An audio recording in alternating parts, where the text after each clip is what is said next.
오늘은 도둑맞은 집중력, 이 집중력의 챕터 11장에 대한 얘기가 되겠습니다.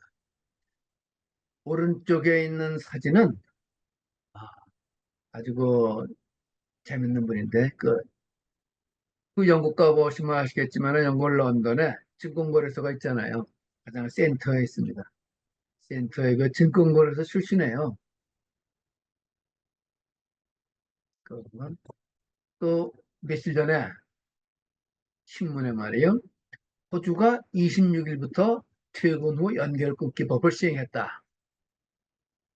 퇴근 후나 휴가 때 고용조청 메일이나 휴대전화에 응답하지 않아도 되는 이른바 연결되지 않을 권리법이 호주에서 시행에 들어갔다고 AFP 통신 등 우리나라 모든 신문에 이 기사가 다 났어요, 사실. 조선일보뿐만 아니라 모든 신문에 다 났어요. 이 법은 지난 2월 제정이 돼서 이날부터 중소규모 기업과 대기업에서 시행됐다. 직원이 15명 미만의 소규모 회사에는 내년 8월 26일부터 적용된다. 이 문제를 해결하기 위해서 직접적으로 말이에요. 행동을 시작한 그런 사장이에요. 앤드류 하워드 반스라고 해요. 이 사람이 영국 캠브리지 대학을 나왔고 그리고 시티 오브 런던에 있는 증권거래소에서 일을 했어요.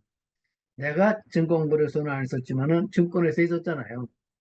그래서 얼마나 증권거래소가 증권이라는 게 허망한 세계인가 자본주의세요. 증권 이게 내가 몸으로다 어? 경험을 한 사람인데 이 사람은 거기서 돈도 벌고 그래가지고 좋은 아이디어도 얻고 그래서 아주 훌륭한 기업가가 됐어요. 그래서 뉴질랜드 최대의 기업 수탁회사인 퍼페추얼 가디언이라는 회사를 설립을 해서 이 회사에서 주 4일 근무제를 만드는 노력을 주도한 사람이 사장이니까 이 사람이 실질적으로 어, 퇴근 후에 연락하지 말아라 이런 자기의 그 회사에 그런 근무를 도입을 했어요. 재밌잖아요. 시티 오브 런던이라는 거는 런던의 가장 작은 행정구역인데 우리나라 여의도 같은 데죠. 미국의 월스트리트 같은 데예요. 오른쪽 사진을 보면 아주 사진에 많이 나와요. 영화에도 많이 나와요. 그래서 전 세계적인 유명한 그런 기업들이 본부가 아니라 여기다 회사가 나와 있어요. 작은 데예요. 이런데 우리나라 여의도하고 비슷하죠, 냄새가. 우리가 다 알고 있는 거예요. 앤드류 바인드라는 사람이 이렇게 주 4일 근무제, 아니, 퇴근 후에 전화도 안 오고, 그리고 주 4일, 일주일에 주 4일 근무를, 근무를 시켰더니, 흔히 나오는 얘기예요. 생산성도 늘어나고, 모든 게 다 좋아졌다. 뭐 이런 게, 그런 얘기예요. 이, 이 소에, 요한하르라는 친구가 이 사람을 만났어요. 호주에 가서. 그래서 거기 갔다 오고 다시 미국에 들어와서 캘리포니아 이거 시사이드 뭐 오클랜드 바로 이런 데인데 여기서 가만히 생각을 했어요. 그 생각을 내용을 정리한 게 이 소위 요하나리의 챕터 11이었어요. 그래서 오늘날 미국인의 56%가 1년에 단 일주일밖에 휴가를 못 쓴대요. 잘 노는 것 같아도 실질적으로 마음 놓고 휴가 쓰는 게 실제 이런지 아는지 모르겠는데 통계를 보고 다 썼단 말이에요. 그래서 우리나라 사실 우리나라 거기에 내가 좋아하는 박원순 시장도 돌아가신 원인이 하나가 번아웃 증후군이라는 거야. 너무 서류가 많이 쌓여 있고 책상에 산더미처럼 서류가 쌓여 있잖아요. 이 번아웃 안 될 수가 없어. 아무리 머리가 좋고 그래도 좀 쉴 때 쉬어야 되는 거야. 이 번아웃이 문명 차원에서 문제가 된다고 생각하는 거예요. 그래서 탈진 증후군, 번아웃 증후군 이런 얘기들이 나와가지고 이게 심각하게 영향이 되고 퇴근 후 연결 끊기 이걸 호주에서는 법으로 시행을 했는데 예? 우리나라도 이제 직장 없는 사람들도 상관없겠지만 직장 있는 사람들은 right to connect 이 얘기를 소위 인간의 집중력을 키우기 위한 원리 중에 하나로 이 right to connect를 얘기를 한 거예요. 멋있잖아요. 연결되죠. 예? 그래서 우리 모두는 늘 대기 중이다. 그래서 2015년 프랑스 의사들이 르번, 르번아웃이라는 말이에요. 이 병으로 고생하는 환자 수가 폭발적으로 증가하고 있다. 어? 그래서 우리 모두 연결되지 않을 권리를 가져야 된다. 나도 회사 다닐 때 말이에요. 물론 내 간부긴 내가 그렇지만 특히 증권회사 있을 때 휴가 가도 말이에요. 휴가 갔는데 내가 제주도까지 휴가를 갔다니까 전화가 와가지고 그 다음날 내가 제주도에서 비행기 타고 서울 왔던 기억이 나. 참 얼마나 피곤한지 모르지. 내가 난 그때 당연한 걸로 생각했어. 벌써 20년 전 얘기 아니에요. 내가 20년 20년 넘었대. 내가 40대 후반이니까는, 40대 초반이니까 벌써 그게 30년 전 얘기네. 그때 그랬으니까 지금 오죽 커였어요. 그래서 우리는 말이야, 아, 빼앗긴 시간과 공간을 되찾기 위해서 마침내 휴식을 취하고 자고 집중력을 회복하기 위해서 집단적 노력을 해야 되는데 그중 하나가 전화, 퇴근 후에 연결되지 않은 권리, 이걸 얘기하는 거고, 이게 이완하래도 챕터 11에서 얘기를 하고 있고, 호주에서는 이미 이걸 법으로 시행하기 시작했다. 이 얘기를 하는 거예요. 아, 그래서 소위 우리가 좀 퇴근 후에 이렇게 좀 집에 있든가, 바깥에 나와서 이렇게 여유 있게 지낼 수 있는 권리가 있어야지 자유가 있어야 사람이 성숙하지 않겠어요?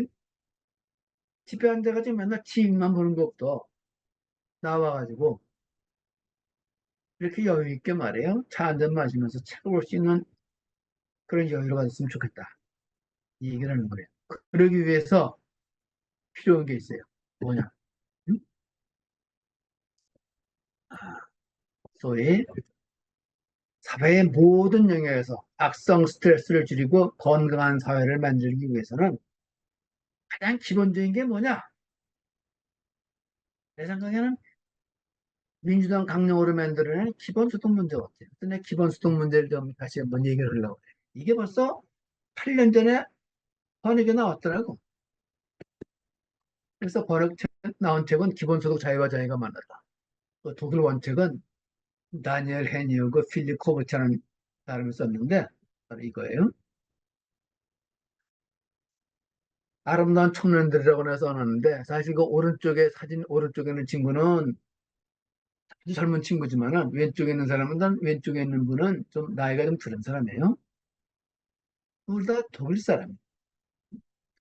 이 책을 쓰고 두 작가가 슈리히 함부르크 베를린 등 어, 독일의 주요 도시를 전체 돌아다니면서 독서 투어를 했는데 굉장히 이게 인기가 있어요. 근데 여기에 질문을 뭐냐면 다 있는데 바서펠트, 벤 알레다이스트, 벤 알레다이스트라는 게 다 있는데 뭐가 빠졌다 이거야 제목이. 뭐가 빠졌을까? 여기에 대한 답변을 한 거예요.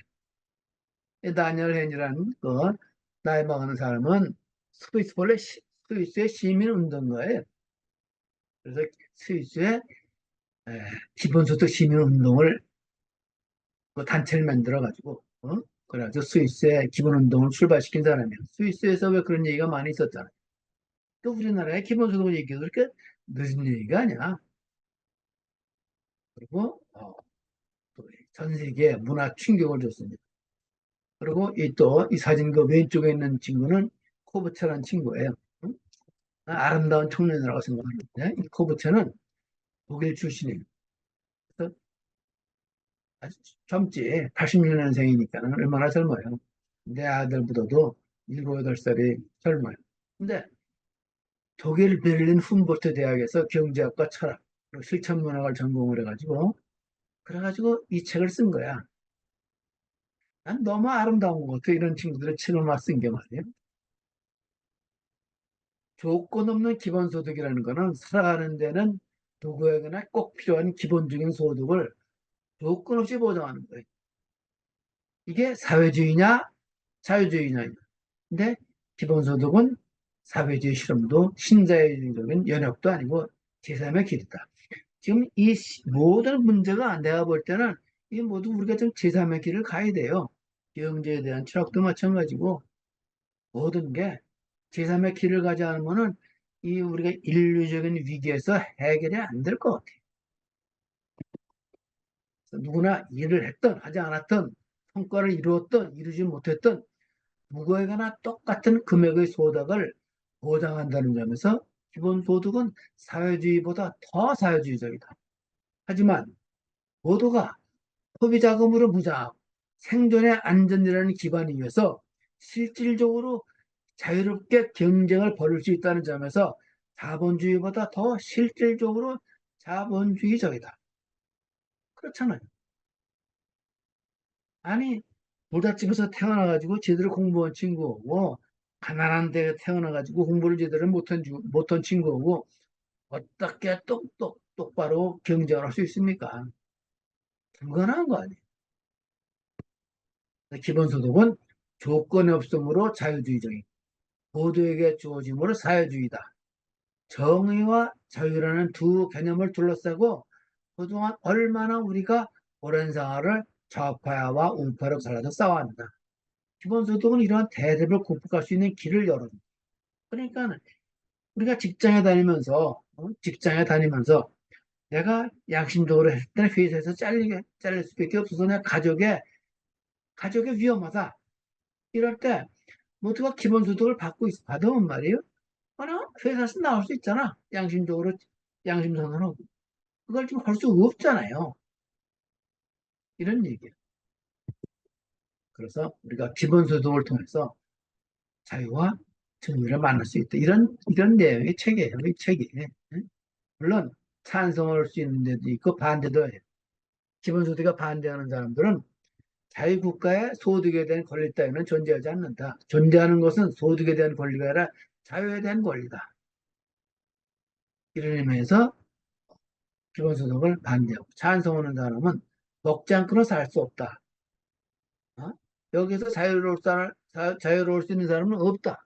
이런 의미에서 보자면 기본소득은 사회개혁과 지금까지 우리가 이룩한 문명, 나아가 민주주의를 지키는 것이다. 어? 이런 논리로 반대와 찬성 이런 게 있는데 이런 걸 다 저희가 이 두 친구가 전 독일을 돌아다니면서 토론을 한 거야. 같이. 그러고 나서 결론을 진 거야. 그래서 이런 철학을 갖다가 말이에요. 필립 고브츠와 다니엘 헤이지는 스위스의 기본소득 운동을 주도해서 국민 특허를 이끌어내고 이게 그 신문에 나고 이런 거예요. 그래서 기본소득에 대한 이 책은 안내서다. 세상은 온갖 재화가 너무 넘쳐나서 문제가 될 정도로 풍요롭게 되었지만은 오히려 사람들은 과거보다 더 빈곤 때문에 고통을 겪고 있다. 상대적 고통을 겪고 있는 거죠. 이러한 현실은 우리가 그동안 이뤄낸 기술의 발전과 풍요를 제대로 다루지 못하고 있으면 알아준다. 지금 세상에 돈은 충분해요. 기술도 충분해. 근데 왜 이 똑똑한 인류가 그걸 해결 못하느냐? 곧 지금 우리에게 필요한 것은 더 많은 풍요와 성장이 아니다. 우리 앞에 놓인 풍요를 제대로 다룰 수 있는 능력이다. 그 능력을 하나로서 이 기본소득 문제를 해결해라. 이런 얘기예요. 그래서 기본소득은 존재할 까닭이 전혀 없는데도 현실의 엄연히 존재하고 있는 오늘날의 빈곤에 주목을 해라. 그리고 아무런 조건 없이 모든 사람의 생존을 보장하는 일이 과연 그렇게 비이성적이며 비현실적이냐? 세계에서 처음으로 기본소득에 관한 국민투표를 실시하면서 스위스에서는 별개한 논쟁이 벌어졌다. 이처럼 그런 논쟁의 과정을 써놓은 실문이고, 민주당에서 현재 국민소득을 얘기하는 것이 그 강령을 표시한 것이 나는 참 자랑스럽게 생각한다. 이게 얘기예요. 아, 기본소득이 보장된다면은 당신은 어떤 일을 할 것인가? 과연 반대자들이 주장하는 대로 게으름만 피우고 있을 것이냐? 아니면 생계에 포기했던 일을 생계 때문에 포기했던 뜻깊은 그 일을 할 것이냐? 지금처럼 기술의 발전이 이뤄낸 성과들을 특정한 계층만 차지하도록 놓아둬도 인간 문명이 지속될 것이냐? 이 책은 스위스 국민투표의 주역들이 국민투표를 앞두고 치열하게 벌어지고 있던 논쟁의 과정에서 반대자들을 설득하고 지지자들을 모으기 위한 홍보의 싸움을 쓴 것이다. 이게 요한 하리가 말하는 집중력 문제를 해결하는 가장 중요한 문제 중에 하나를 던졌기 때문에 기본적으로 내가 좀 더 자세하게 설명하는 겁니다. 예?